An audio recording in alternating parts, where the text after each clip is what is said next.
Hello and welcome to Serial at Midnight. I'm Heath, and I want to set up this conversation with the legendary Kenneth Johnson. And this man is a legend. He has seen so much, he has witnessed firsthand so much of entertainment history, going back to his time working on the Mike Douglas show in the 60s. Friends with Vincent Price. We've got behind the scenes Vincent Price stories in this interview. Kenneth Johnson created so much of the culture that I love. So he's a writer on the $6 Million Man. He creates the spin-off series, The Bionic Woman. He creates the Incredible Hulk TV series with Bill Bixby and Lou Ferrigno. He talks in this interview about Bill Bixby coming into his office after reading the pilot screenplay. He creates V. He creates the TV series Alien Nation. He's a filmmaker behind Short Circuit 2, behind Steel. He's a novelist. He's got a new novel coming out in just a couple of months. We talk about that. This is amazing. There is so much history in this episode, and he's still so full of energy, still creating, still doing things every single day. What a thrill and an honor for me. One of the greatest honors in the history of Serial at Midnight to be able to talk to Kenneth Johnson. Guys, check it out. You know, the Mike Douglas show was, Oprah's audience was very large. You know, Yeah. Our audience was 10 times the size of Oprah's. We had 90 million people a week watching the Douglas show. So everybody who had something to sell, Heath, was on the show. Every TV star, movie star, author, cook, you know, whatever, wanted to get on the show because it was a huge platform. And interestingly, the guy that hired me to be a producer on the Douglas show, the guy who was the executive producer, a young guy, in those days he was young, his name was Roger Ailes. And Roger also had that quality that the politicians had of just being able to draw you in, because when they asked me if I'd like to come and be a producer, I was producing and directing in New York. And they said, we'd like you to come to, Westinghouse said, we'd like you to come and be a producer on the Douglas show. And I said, I want to go make movies, you know, this is not.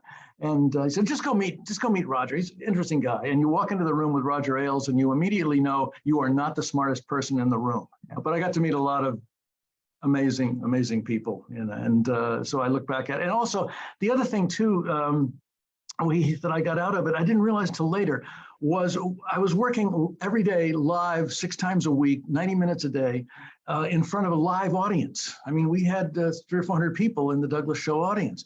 And I got so that I didn't need to look at the audience to see if something was playing well. I could just feel them on my back, you know? And when I came to Hollywood, I realized that I had brought that with me. And when I was standing beside a camera watching a performance, I had that whole audience sense of how is this really playing, which is a wonderful attribute that so many film directors never have a chance to experience, you know, or understand. And it's so it helped me in many ways, besides just all the gazillions of people I got to meet. Well, that's what I was going to ask you. I'm sure that training helped you in a way. Like, that's education that I'm sure. I mean, if they could sell that, you know, if you could sell that kind of an education, that would be invaluable. Well, that's it. It's I remember. I mean, you know, it just becomes an everyday thing. Oh, Paul Newman's coming in. Hey, Paul, how are you? Nice to meet you. And you realize that they're just regular folks for the most part. Although I did swoon when Martin Luther King walked in the door to my office. I got to say that was like deep breath time. And you know, you're standing at a piano next to Judy Garland as she's rehearsing Over the Rainbow, and you go, wait a minute, what fantasy world am I living in here? But my quick story was with George C. Scott. I had brought him in to surprise somebody that we were having on the show and he had worked with. And I went in to talk to Mr. Scott, and we'd hidden him up in one of the other executives' offices, and he was sitting there having a steak and making notes on a script he was about to start doing called Patton.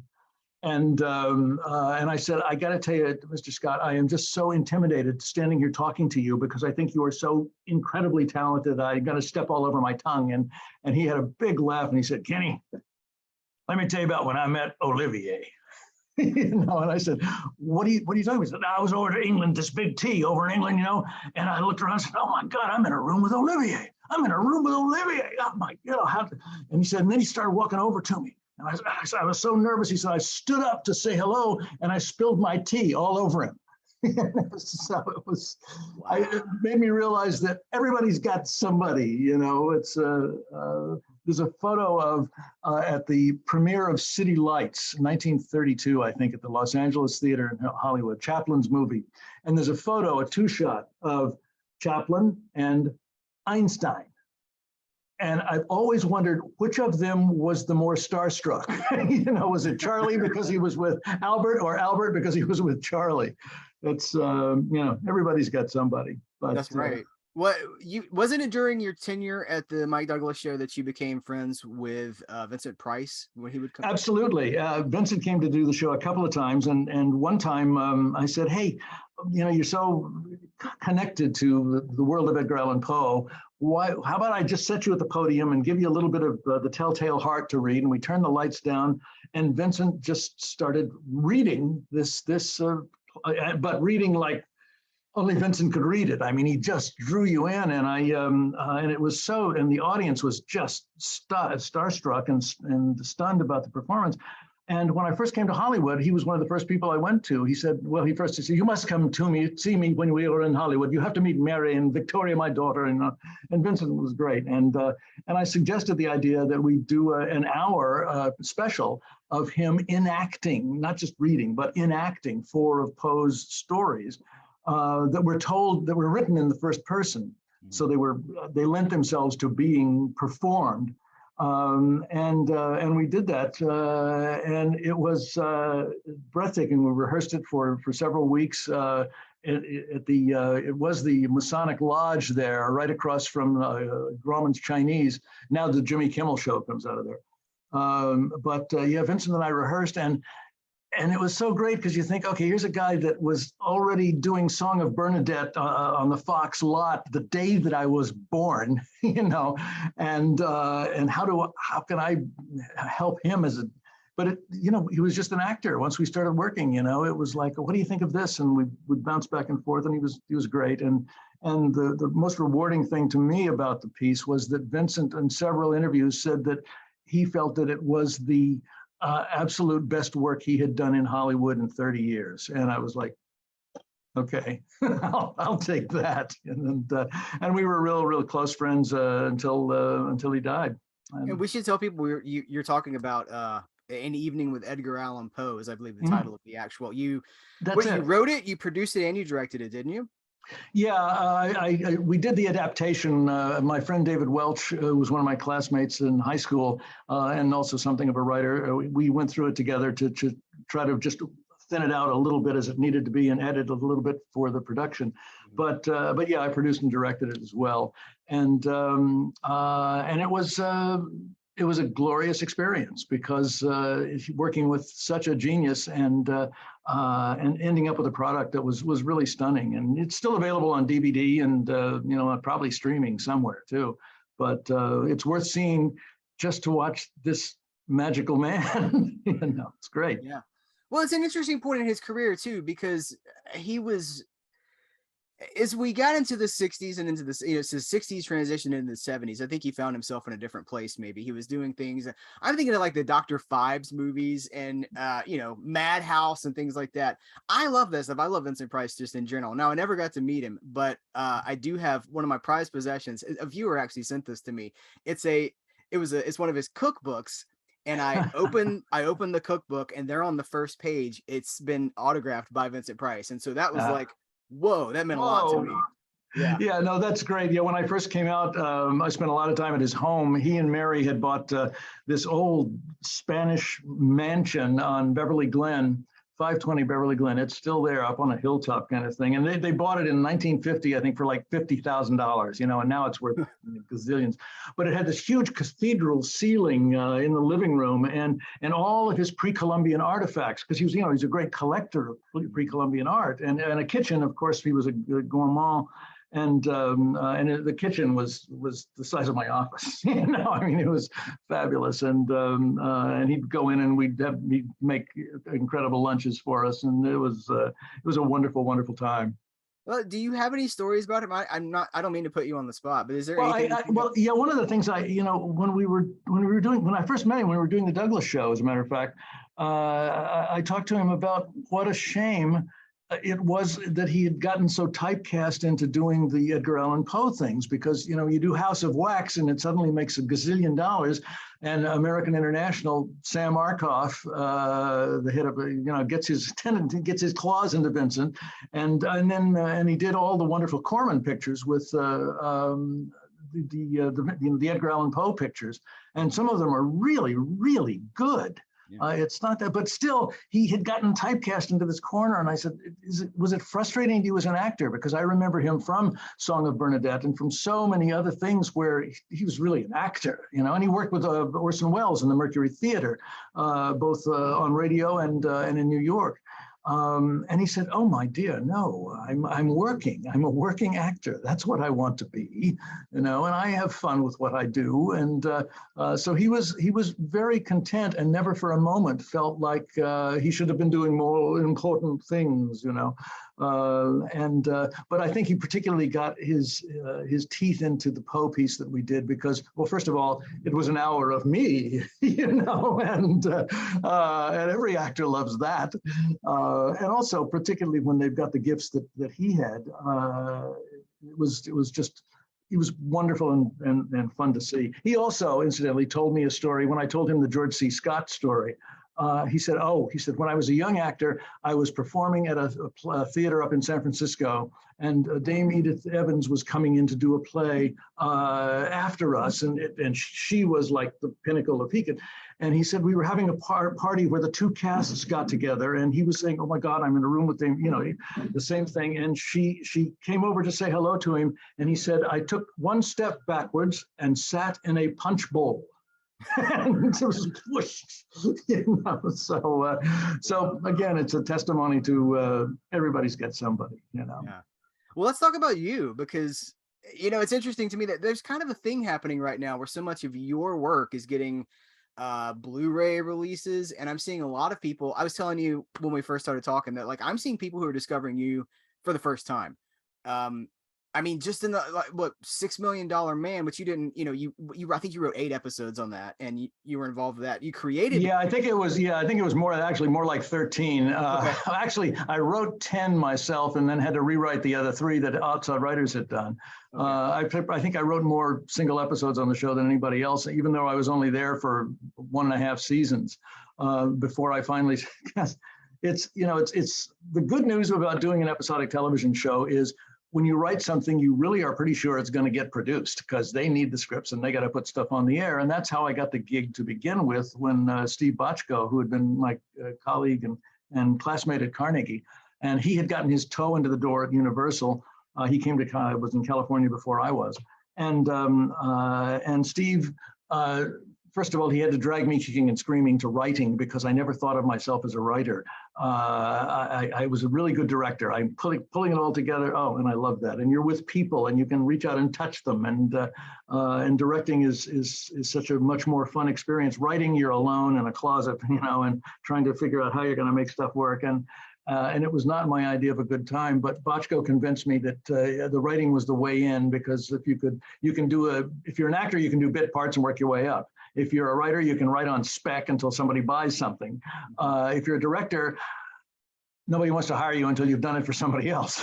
You know, so it was a problem. And he said, so writing is a way in, and that's what happened, actually, because I'd written a spec feature still on my shelf, along with lots of others. That I couldn't get made as a movie, but Steve gave it to Harv Bennett, who was then producing 6 Mil, and asked to meet me. And he said, I can't help you get the movie made, but you know, why don't you bring me some ideas for $6 Million Man? And I came back a couple of days later, and one of the things I mentioned was The Bride of Frankenstein. You've got this monster man sort of guy with weird legs and arm and eye, and shouldn't there be a bionic woman? And they sparked to that, and that's where it got going. And then pretty soon, in the midst of doing that, Harv kept inviting me. Most writers, when you're writing a spec or you're writing a screenplay for a TV series, they don't have much anything to do with the producing of the show. But he knew that I had a background in producing. Stephen had told him that, and he started taking me into the editing room with him. And when we were trying to cast the Bionic Woman, he made me part of the casting process. And As a matter of fact, tomorrow I've got a 2-hour session that they're doing over in Culver City for ABC Radio with Lee Majors and Lindsay Wagner, and we've remained friends, over the years. But Harv was desperate for scripts and needed scripts in a hurry, and so I wrote The Bionic Woman in, I don't know, 7 or 8 days, 9, 10 days, and he really liked it. And because he saw the potential there of me doing more for him and taking some of that load off of his shoulders of having to get, that's the thing. The thing you're always looking for when you're producing an episodic television show is who can help me write it, because it's like living in a garbage disposal, Heath, and you've got so many things going and so many balls in the air all the time. But I jumped at it because it gave me a chance to write and to get produced. And oh, by the way, when you're the producer, you get to hire yourself to direct, which is what happened. And Bochco had also introduced me to Steve Cannell, who was at that time the story editor on Adam 12. This was just before Steve wrote and created the Rockford Files and really took off like a skyrocket. But Steve Cannell became a real pal too, gave me a couple of script assignments on Adam 12, and also finally managed to shoehorn me into doing a directing gig, which turned out really well. But it wasn't until I got to Bionic Woman that I could really sort of be the guy that was doing it, as opposed to being hired to be the guy that was doing it, And it was really a great opportunity. So I made the most of it, and discovered that I could write and write fast. But then they want to spin off the Bionic Woman, of course, into a separate series. And when I first heard that, I thought, I don't think I really want to do that. Because it's hard enough to do one episodic television show, and you're trying to write and produce 2 at the same time. It's really catastrophic load, and ultimately after about 3 or 4, I guess maybe a month or 2 of trying to do it, I finally said I just can't do my best work or give myself time to direct if I'm constantly having to executive produce 2 series simultaneously. So, but I'm glad that the beautiful thing about film, Heath, is that I was trained at Carnegie Mellon, which it was then Carnegie Tech, in the drama department there, which was a theater school. There was no film and certainly no television. Everybody went, oh, no, not television. I'll never do television. These are people that would later on kill for a soap opera, bit part. But I was intrigued by, but I always saw myself in the theater. At the same time, in my freshman year, the freshman week, the first day of my freshman week, I met a guy who was not in the drama department, but who was, I discovered, kind of a big man on campus, who ran the newspaper, the school newspaper, and a couple of other things, and also this thing called the Film Arts Society, which was once a week he would screen a classic film from anywhere in the world, and for $3 you could see 14 of them over a semester. Wow. And Bill, I'd always been a movie fan, but Bill Pence introduced me to the cinema, the real depth of the cinema. And I've always called Bill my godfather in my film career, and it's true on so many levels. And Bill went on, incidentally, with his wife Stella, to create the Telluride Film Festival and ran it for 35 years. So that's the guy that got me really into film. So by the time I got out of Carnegie, I had the theater training on the one hand that I'd gotten in Stanislavski and everything within the drama department, but I also had this whole cinematheque experience, like Truffaut and Godard were getting in the Paris Cinematheque at the same time, looking at the same movies that I was. Mm-hmm. So it was a wonderful balance to be able to bring, and that's why I enjoy directing the most, is just because that's how I think and how I see and how I approach life and like that.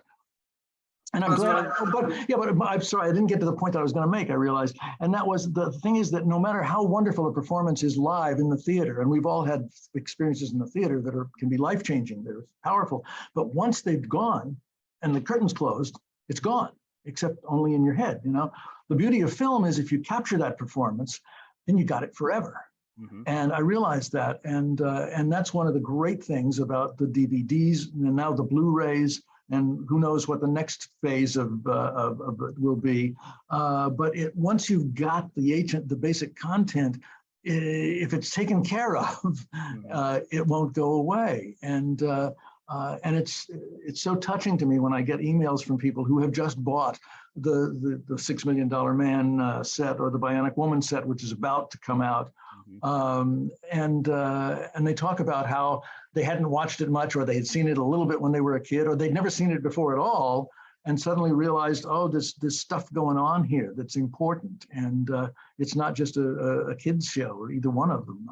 And nor did I ever write the stuff to be that way. I just wrote what I'd like to see, and it's really rewarding to continually get, and I'm sure there'll be more even coming out. And now the Short Circuit, I think I mentioned to you, is this is the British version of Blu-ray, and Sony is now putting it together to put out as a special edition from Sony in a version that will play on either on a player here in the States. Excellent. And there's a lot of special features on it. I had a lot of behind the scenes footage. I had a lot of rehearsal footage where these puppeteers are working with Johnny Five and getting to figure out how he works, because he's a very complicated guy. Here he is. Hey, hey, I'm alive. This was actually made for me by a fan, based on the ones that we used in the movies. And he said, "Would you like to have it in gold, like at the end?" And I said, "Yeah, sure." And the fun of Johnny was. There's a lot of stories, and there are a lot of stories in the there will be on the Blu-ray, because I did a director commentary. But there's also interviews with me, also going through storyboards and showing how we figured out how we were going to do things, because it all had to be storyboarded. And then there's the experience that I had when I went to lunch with John Badham, who had directed the first movie, and I said, "John, I don't understand something. They've given me like a 75-day shoot." Now, this is a guy that's been used to doing TV movies in 24 days at the most, And I read the script for Short Circuit, and I said, okay, I see a little extra stuff, but I thought maybe 50 days, but why in 75 days? And Badham looked at me and said, "You've got 75 days? And I said, yeah, isn't that crazy, And he said, "No, I had 100 days. And I said, "Why is that?" And he said, you got to understand, when you've got a robot that can do 60 different things, it means that there are 60 things that can go wrong. And it's always the thing that you need, that's broken and that you have to wait for. And he was absolutely dead right. And we used every single minute of those 75 days. But we made a movie that really came out very well. And it was a wonderful thing to sit and watch audiences react to it. It was really cool to see. It's a classic. I was gonna say it's a modern classic, but I guess it's not as modern as, like, I feel like it's not that long ago, but I guess it's been a while since that movie came out. 1988. It was a long time ago now, but again, it holds together. And of course, it's a little bit improper that Fisher Stevens was playing an Indian gentleman, because we know that today we would hire Dev Patel and do it correctly. But on the other hand, Fisher had created the role originally, and he was on the picture before I was, actually. Because they wanted him to be the thread that tied it together. But Fisher, to his credit, went to India for like 3 weeks, long enough to get dysentery and really sick. But he also really steeped himself in the Gujarati community and the dialect and everything. So, and his stand-in on the set was a Gujarati native. So that just before we do every take, I'd see the two of them off huddling, and Fisher would be going over the dialogue to make sure he's got the dialect exactly right. And he's a wonderful actor. And Michael McKean was also, he's a very funny guy, and we had a lot of laughs and a lot of fun putting it together. You just opened. I want to be very respectful of your time, but you just opened about 6 different doorways that I yes, gotta choose. So, like, where do we go? It's okay. I want to go back to the Incredible Hulk TV series for a second, because you brought something to that I feel like is not necessarily on the page. I'm a comic book fan. I know, you're familiar with comics, But there's something about the Incredible Hulk TV series that is not on, the Stan Lee thing. You brought this Shakespearean tragedy element to it, and then you're telling me the theater is you come from the theater. That's exactly right. I mean, the Hulk is classic Greek drama. Mm-hmm. The hero or the protagonist brings down a curse upon himself because he's tampering with things that are better left to the gods. And when you do that, the gods don't like it. And they always come down and stomp on the particular Greek hero who it's the classic case of hubris, of false pride, of false self-confidence. I'm Dr. David Banner, and I know how to do this, and I've figured it out.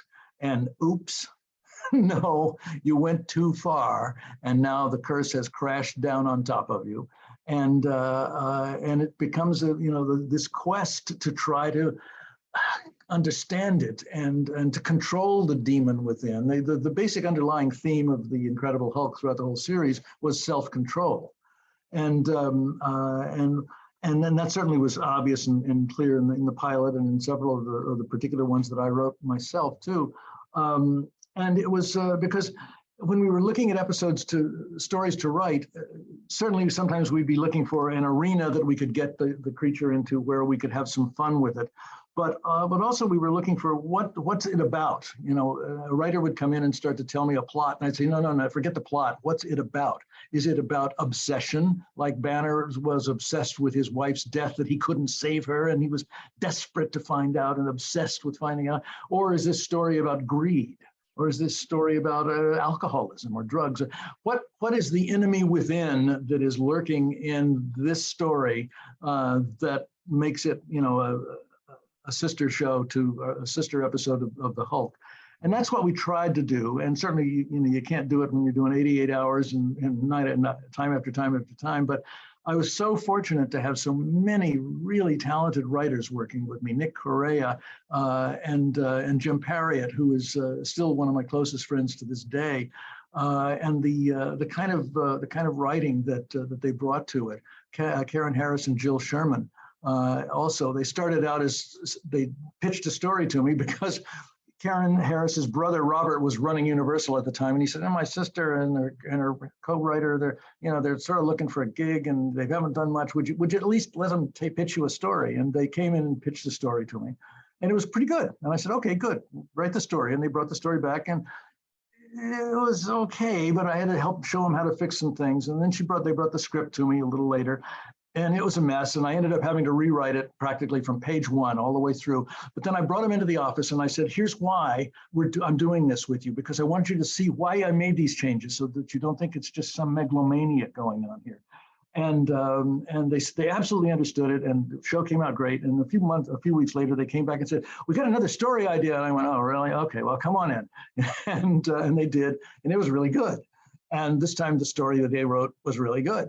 And then the script that they wrote was even better. And after a couple of more times like that, I hired them to be the story editors on the show. And then the next season, we moved them up to executive story consultants. And then finally, they were producing the show by the next season.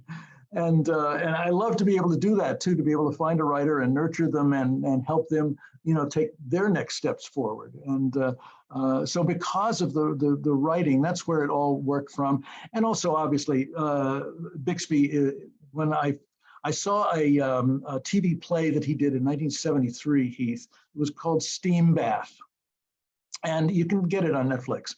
And when I saw it, it was an amazing performance. It's about this group of people that are trapped in a steam bath, which turns out to be purgatory. And the little Puerto Rican attendant who is going around passing out the towels and stuff, turns out that he's God. And Bixby, in that 90 minutes, went through every layer of emotion and stuff that I'd never seen a performance so strong. And when I wrote the Hulk, I had him in my head, and he was the first person I sent it to. And he told his agent, gave it to him, and Bill said, "I'm not even going to read anything called the Hulk." And his agent said, "Yes, you are, Bill." And he read it, and he called me at the office the next day. I'd met him once or twice earlier somewhere and not ever worked together. But he said, can I come talk to you tomorrow? And I said, sure, come on over. And so, and Bill, I always used to say that Bill would come into a room like the first 8 bars of Tiger Rag. It was like, room, here's a tiger, you know, and he was, because he was this force of nature, you know, it was like, oh, is this what we're going to do? Am I going to suffer? Is it going to be, and he'd get right in your face, you know, and a couple of times I even grabbed him by the crotch. He'd go, so just back off. And, but I said, yes, this is what we're going to do. It's a psychological drama. It's an adult show. It's a Greek myth. It's all that sort of stuff. And he said, let's do it. And we did. And we were pals, you know, all the way through till the day he died. I was not involved in any of the later, I think he did 3 Hulk movies later on. I was doing Short Circuit at the time. But so I was not involved in any of those. And I heard they were maybe not quite as what we were doing on the series. Well, that's, but go ahead. no, that's all. I have never seen him to this day. So I don't know, but friends have said, that's just as well. They're campy. They're something else. They're not what you were doing. As soon as Thor shows up, it's like, no, you know, because that goes back to the do you know about the bear story of Stanley and the bear? Tell it. Oh, okay. Well, in the second 2-hour movie that I wrote, because the original deal was for a movie pilot and then a second movie to sort of show how it could go as a series. In the second movie, I was looking for worthy adversaries for the Hulk. And I said, I'll take him through a swamp and he has to have a fight with a bear. And Stan called me and I was sending him the scripts. He didn't really have much input at all on it. And he just sort of left it to me. But he read it and he called me. So I love it. I love that this fight with a bear is great, but it ought to be a robot bear. And I said, no, Stan. Now, let me tell you why. He said, but you do, that's out of the, he said, no. He said, but on the Bionic shows, I said, yes, the Bionic shows are about robotics, Stan. You know, this is not, I said, the audience will only give you so many buys. They will only buy so much. And after that, they go, I'm out of here. This is a kid's show. I'm not listening, you know. And I said, you'll lose the adults if we make it a robot bear, Stan. Because I'm trying to we're asking them to buy that Bill Bixby metamorphoses into Lou Ferrigno. That's a really big buy, Stan. And, you know, we've got them that far. If we add a robot bear on top, doesn't work. And we went around and around, but finally he said, you know what, you're right. And bless his heart, to the end of his life, he went on and on about when we were in front of big audiences at Comic-Con and other places, about how much he appreciated what I had done and about how it had sort of kickstarted, I guess, the whole Marvel thing in many ways. And again, from a comic book that nobody had really paid that much attention to. It was not a big smash hit. It was never like Superman or Batman or any of the big comic books until we did our series. And that's what brought it to life. And in spite of the terrible fright wig that Lou, here I'm at one of the big studios in the world, and we could not get a wig that looked decent, you know. And later years, I thought I should have shaved Lou's head. That would have helped because he had big Italian hair that they had to get down under it, you know. And I said, we should have just shaved your head, and then I could have done something that would have looked better, but too late. But nonetheless, it worked. From a casting perspective, could you tell me just a little bit about the whole thing with, I know Richard Kiel was linked with that role at one point. You can actually even see him a little bit in the pilot.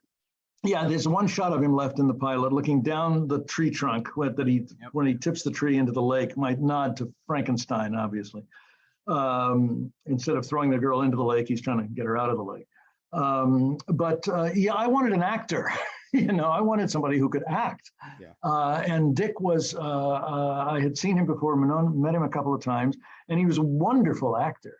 And he was 7.5 feet tall. So there was that size thing. And, but he just didn't have the physicality. We shot for about a week and a half or so. And Frank Price, the head of Universal, and I were just looking at some of the dailies. And I said, you know, because I had met Lou already by then. But Lou was, 24 years old, no acting experience at all. But we decided, okay, let me go back to Lou. And usually, when you're trying to cast an actor, you can have them read a scene with you. But, I had carefully written that Hulk not talk because Hulk talk sounds stupid. And it always fascinated me. Hulk smash. Well, yeah, we see that, Uh, but I remember the guy. We got down on the floor, and I was playing the Susan Sullivan role, where I'm lying on the floor, dying in his arms, and trying to see if I could get some tears and stuff. And he worked up to it, and bless his heart, he kept working all the way through this entire series and kept growing and has never stopped. I mean, I see him today doing speaking engagements and where he's inspirational to young people who have disabilities. And I love the guy. I mean, I see him, usually at least once or twice a year. If it's not at a con or someplace like that, we have dinner together, and he's wonderful. This is my last Hulk question, and then we can Okay. move on. I know we got books to talk about. I want to hit you. There's a lot. So if you could have, we have the movie, we have the TV movies, the sequel TV movies, but you made a specific point with the Incredible Hulk to end every episode on a down note. He's walking out of town. He is the lonely man. He's headed. He cannot have the solace that he wants. No. If you could write an ending and give it the definitive, this is how the Incredible Hulk ends, without Thor and without, is he able to be? Does he ever find the cure? Does he die, or does he just forever search for what he cannot have? It's interesting because my intent had always been, if we knew we were going to, I kept kicking the can down the road, basically, is the short answer, Heath, because we had no thought that we were going to be canceled, and we shouldn't have been. Fortunately, the guy that canceled us got canceled himself a few months afterwards, but by then it was too late. But I had always felt that I wanted to try to do something that would bring a psychological peace to it. But I never got beyond that thought, because it was all of a sudden we got the rug pulled out from under us, and there was just no way to do it, and the shows were already in the can, basically. So I would have tried to give some thought to how can I bring this to a satisfactory resolution for this character that we have loved, that everybody wished they were driving along and saw him on the side of the road so they could say, here, get in. It's true. And that, combined with Joe's music, I told Joe, in those days, almost every television show, particularly Universal shows, the closing credits music was always sort of razzle dazzle, yeah, ha, ha. And I said, Joe, it's got to be a solo piano. It's got to be a sad piece, not cloying. With the line we were trying to walk was pathos, but not cloying, not pathetic, and or cloying, or poor me. It's not like that. He sees his problem, his quest, and he's moving on down the road. And I still remember sitting at the piano with Joe, and Joe always used to say that I knew just enough about music to be dangerous. Because he'd come up with something and I'd go, well, that's good, but how about instead of that note, it's this note, and I really literally did that on the Lonely Man theme. And we finally got to something that really worked for me, but also worked for Joe. And his music became as iconic as the show itself. I mean, all you have to do is look at Family Guy, and you've seen all the send-ups that they've done, including our whole main title. Have you seen that? Yes. The animated. It's on your site, isn't it? We should talk about your site too. You link to a bunch of. I have my it's just kennethjohnson.us. That's my website, and it's there. And there's also a contact link there where if people want to write to me. When I did the first full-length commentary on it was V, I guess the first one I did. I put an email address on it, an AOL email address, great, and it was beware what you wish for. Now suddenly, you can't imagine the thousands of emails that I get, and I really try to answer all of them to the best of my ability. And I've still kept the old AOL website or email address because it's on that DVD, and I didn't want somebody to go there and not find it. But now that it's on the website, you can just go through the website and it takes you there automatically. And I'm always happy to hear from people that have seen my stuff and liked it or not, for one reason or the other. I discovered a lot of interesting things. That, for example, something I didn't realize was that the Bionic Woman particularly is very, very well thought of in the LGBTQ community, because she is something, she presents one thing on the surface, but underneath she's something else. And it's like, okay, I get that connection. And that's something that really struck me because I've always been fighting stereotypes and prejudice and discrimination in my whole career. I was, you may know, I was raised in a very, very bigoted, anti-Semitic household, an only child. And I heard all the slur words and racial epithets every single night as I was growing up. And I don't know, Heath, and can't explain how I escaped that. And not only escaped it, but really sort of made it one of my missions in life to chip away at that kind of intolerance and prejudice. Johnny Five is one of the things I said to Jeff Sagansky, because I didn't want to do the movie at the beginning. And finally I said, well, look, the script that you showed me is missing some depth to it, because what you've got really here the possibility of is the Elephant Man. And Jeff said, what are you talking about? I said, it's a show about a funny little robot. I said, I know what it is, and we won't lose any of that, but it's also about a stereotype that the audience or the viewer can't get past the face of Johnny Five. You see this and you think, how can that be a human soul in there? And it's the same way with people of color or people that have different shaped eyes, and it's always the other. And that's what Alien Nation, of course, gave me an opportunity to do, because Fox thought they had with this movie Lethal Weapon with aliens. And I thought it was sort of like Lethal Weapon with coneheads. It was weird. Or Miami Vice with coneheads, I guess is how I've described it. But when I went to Fox and said, okay, I can do something with Alien Nation, but what it needs to be about is intolerance and prejudice and discrimination, something that's more akin to the original In the Heat of the Night. I said, that I can really do something with. And we loved it because, we could say outrageous things without offending anybody, because they were aliens, and who knew, And I'm proud of what we did, because it's really, really good stuff that really made people think also too, and won some Emmys along the way. And it's and also of all the work that I have done, I think probably V I'm the most proud of, Heath, because it all came out of my little pea brain, and in one way or another, some of the other things that I've done, like the Bionic Woman or the Hulk or whatever, were things that I didn't create myself, that I took and made something different out of. But on V, it was really, my own head, and I'm still the proudest of it. And I'm proud of the fact that it's the highest rated work of science fiction in the history of television, which still sort of staggers me, but it's true. We had a 40 share, 80 million people just in North America. And the following year, it was out against the Olympics in 1984, and we beat the Olympics around the world 2-1. It was like crazy. But the show that I had the most fun on was Alien Nation. Because we were doing something that had substance and had depth and had messages to get out there, but also we never stopped laughing. The cast and crew that I put together with Eric Pierpoint and Terry Trees and Michelle Scarabelli and Gary Graham and Jeff Marcus. I remember when I called Jeff and I said, I got a role for you. And he said, oh, is it a troubled young man? I said, no, actually it's a mentally disabled alien janitor, Jeff. And he said, oh, okay, Kenny, and came along, and bless his heart, he stayed with it. So it has been, the whole thing about intolerance and discrimination is something I'll just keep fighting to the end of my time. And I get into it, actually, in some ways I get into it in Sherlock Holmes, in Holmes Coming. Here's my book. This Wonderful is transition. I was gonna yeah, say, do you like that? Was that smooth? Oh, what's that over there?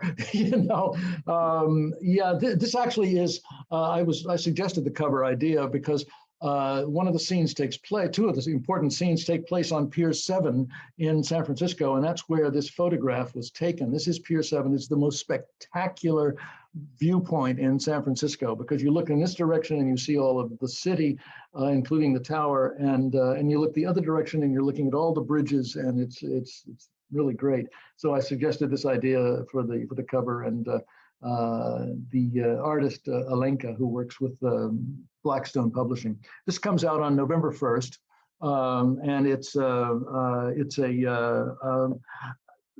the simple version, the short version of it is there's this brilliant real life Victorian detective and master chemist who'd become known to the public as Sherlock Holmes, although that was not his real name. And he was inspired by his friends H.G. Wells and Jules Verne to devise a steampunk method to hibernate himself in 1899. And he did this because he was depressed and sinking into cocaine addiction. And they were fearful for his life. But he thought, well, maybe if I explore the future. Wells suggested it to him. And of course, the time machine was a fiction, but this was a master chemist, and he thought he could maybe do it. And when he's awakened and his life is saved by this young Dr. Amy Winslow in today's San Francisco, he's still the same egoistic, eccentric, cocaine addicted, sexist genius. But he's 100 years out of sync, so now his brilliant deductions are sometimes funny or sometimes really dangerous. And Amy becomes his reluctant new Watson, having saved his life, the old Chinese proverb, you save someone's life, you become responsible for them. And she tells the story just as John Watson told the story in the original Doyle stories. So the tone of it is really sort of classic, suspenseful Sherlock Holmes, but I've tried to get some of the fish out of water humor into it that it really makes it play funny. And there's a surprising spark of romance because she is a very attractive young woman, but he's never had really much interest in women before. Now, and so there's a lot of good, lot of fun in it. It's a fun book, and I was really happy to get it out there. And Blackstone, it's actually is available on Amazon right now for pre-sale, although it doesn't come out until November 1st. And in September, we'll be recording the audio book for it. We've just hired a wonderful British gentleman to do the role of Holmes. And Francesca Ling, who has done some other audio book for me, will do Amy. And I'll do a few voices myself because I do a spectacular Daffy Duck, and I'm going to try to slip that in somewhere. But I was lucky when I was in college at Carnegie. I was trained by Edith Skinner for 4 years, and she had studied with the original Henry Higgins. Yes, there really was a Henry Higgins, not that name, but that guy. And Edith could listen to you talk for 30 seconds, Heath, and tell you what corner of what town you were from. She was extraordinary and a great teacher. You keep writing too. I know you. It's interesting. You have so many different director, writer, screenwriter, and novelist as well. Is there any what frontiers have you yet to explore that you might still want to tackle? No, it's funny. I always had this image of myself being rather like John Huston, dragging my respirator around on the set with me until I finally just pass out and say, cut, wrap, that's a wrap, and fall over. And Susie was going to needlepoint a little sign to hang on my director's chair that just said DNR, do not resuscitate. If he falls over, let him go. But when you get to be of an age, it gets to be more difficult to get those directing jobs that you'd like to have. But one is still creative and wants to be. And I think that's probably where the writing the books came from. Both the Man of Legends, which I wrote in 2017, which became a bestseller, had started out as with the idea of being a feature. But in that case, I realized that I had a much deeper, bigger story to tell. But it allowed me to just really exercise my creativity. And the fun thing about writing a novel is that you don't have anybody telling you what to do. You can do it, and they either buy it or they don't. And fortunately, I've been happy to have all of the novels that I've written be bought and gotten out there. And that's fun. I still would rather be on the stage and with the actors and my pals than anywhere else. Also, I teach. I've been back in 2000. Carrie Keene, an actress and a friend of mine who's also a wonderful drama coach, said, "Why don't you create a directing class?" And I said, "Oh, come on." She said, "No, just sit down and start making an outline, and see what happens." And she badgered me into it, and I started writing it. And after about 2 hours, I remember shouting out to Susie, you know what? I know stuff. And you don't think about it when you're doing it, Heath, about how you go about becoming and directing. And so I put together initially for UCLA and taught it there for, I don't know, 6 or 8 years, as well as USC and the Loyola School and the New York Film Academy, where I've really been doing it for pretty consistently 3 or 4 times a year. It's like a four sessions seminar that just, it's called the boots on the ground. It's like life in the trenches. That's what it's called, is the filmmaking experience, life in the trenches. Because I want to give the students, the master students, a sense of what it's really like to be there, having to face this stuff while the bombs are going off around you, and that's great fun. And I've been doing that for almost 2 decades now. In addition to whatever else I'm doing. And there's also some talk of doing a sequel to a Disney movie that I did. Of course, I did one called Xenon that had a life of its own for a while and was very highly rated. And then I did one called Don't Look Under the Bed, which was a Halloween movie and a little scary. And now there's talk of doing a sequel with the same 2 actors, Aaron Chambers and Ty Hodges. And there's some interest at Disney Plus for going back and doing something that would not be a Disney Channel kind of movie, but something a little more mature that talks about today's world and where we are. So that's in the works right now, and that's an exciting prospect. That's great. There's so much going on. And as I was saying, this is a great time for people to catch up with what you've done over the years, because it's all getting reappraised. It's all getting represented in the best quality versions ever and more access than ever before too. So it's very exciting. And I'll put a bunch of links in the description of this video where people can pick these things up to your site as well. This has been an absolute pleasure. One of the easiest interviews I've ever done. Thank you so much for your time. Well, I hope I didn't ramble too much, and feel free to edit out whatever you don't want. And there you go. But it's been wonderful. Let me know when you're putting it up, so that I can put it on my site too and let people know where to find you. I certainly will. Thank you so much. I hope you have a great rest of the day. Okay, you too. Thanks, Heath. Take care.